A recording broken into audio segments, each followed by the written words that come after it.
Авыл картая. Шәһәргә якын булу сәбәпле мен авыл бетә дип әйтмәс идем.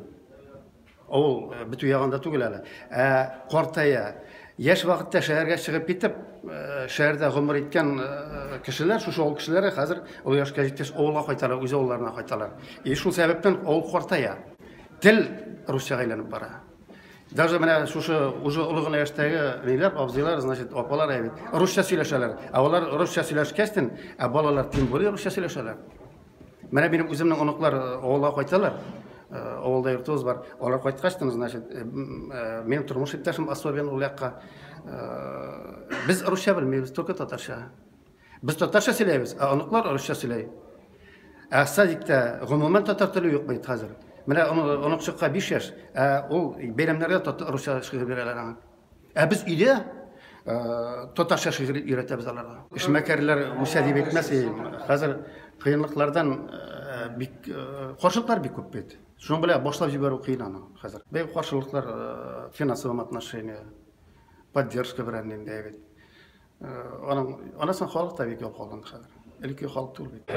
Хуҗалыкның төп юнәлеш кошчылык белән игенчелектә, кошчылыкта казлар һәм москва үрдәкләр үстерәбез. Бүгенге көндә ана казлар көтүе 8,5 мең һәм ана үрдәкләр, москва үрдәкләр көтүе 3,5 мең.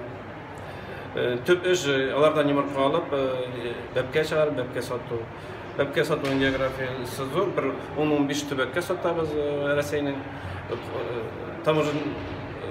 таможня союзында булып, Казакъстанга да чыгарабыз. Үземнең авылны әйткәндә, әле түбән тәгәрәбез, күтәрелү яшьләр кала, авылыбызда төзелә, матурая. Бүтән якларда инде тәмам бетү бара. Абдулла Тукай туган көне иҗатына багышлаган кешеләрдә спонсор булабыз. Шундый әдәби кешеләр үткәргәндә татар теле буенча спонсорларыбыз һәм шушы мәчетне үзем шунда мәхәллә советы күрсәтеп тора, вакытлыча имам вазифаларында үтим. Шушы бүтән материал якларын ярдәм итеп алып барам. Мәктәпләрдә күбесенчә балалар бакчаларында укытышу бар. Авылларда да шундый проблема. Бунага ничектер ата-аналарның салкын карашы, культураның түбән булуы, рухи кыйммәтләрне белән югалту. Электән үк шундый хыялым бар иде. Үземә генә хас булган продукцияны җитештерү. Һәм бүгенге көндә Аллага шөкер тәрәзә йөзекләр ясап ятабыз. Һәм менә 5 минем белән эшли торган эшчем бар, яшьләр белән эшләргә бик уңайлы. Һәм менә минем әйтәсем килә, шушы эшмәкәрлекне ачыр өчен безнең илдә аңлату эшләре җитеп бетми. Менә яшьләр безгә менә шушы үз эшләрен ачып, тормышта яшәргә бик уңайлы мөмкинлекләрне җитеп бетми. Һәм кыюлыкларын арттыру максатыннан нидер эшләргә кирәк безгә.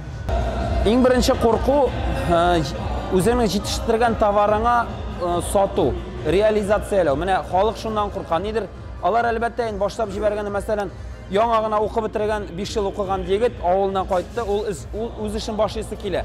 Ул әлбәттә кредит ала. Кредит алмыйча гына эшне башлап булмый. Әгәр дә алса, ул аны түләй алмасмын дип курка.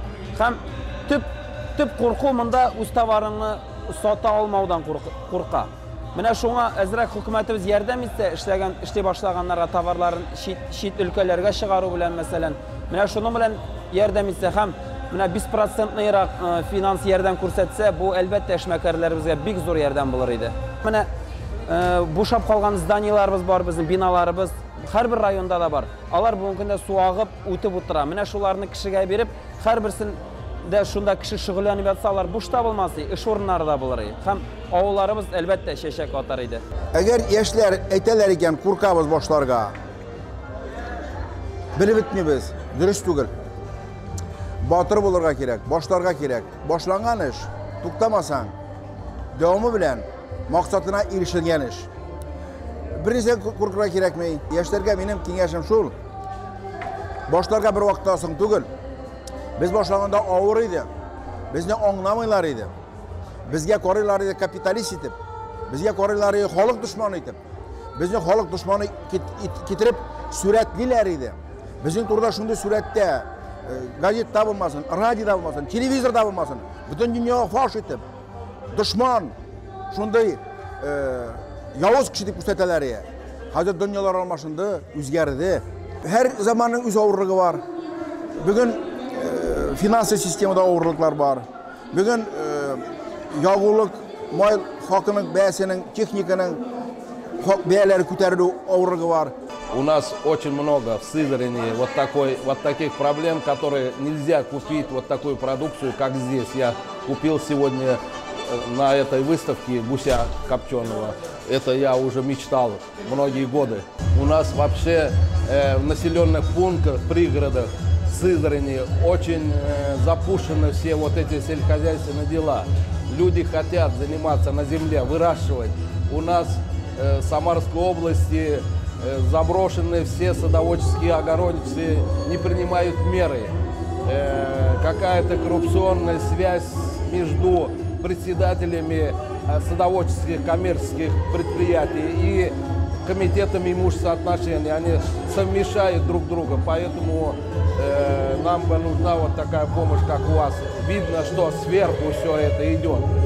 И это все здорово, конечно. Люди хотят работать на земле, и им нравится это все. Но когда человек работает на своей земле и не чувствует под собой, что земля оформлена, и он останется по наследству, но у нас пока вот это оформление очень сложно в Самарской области. Да.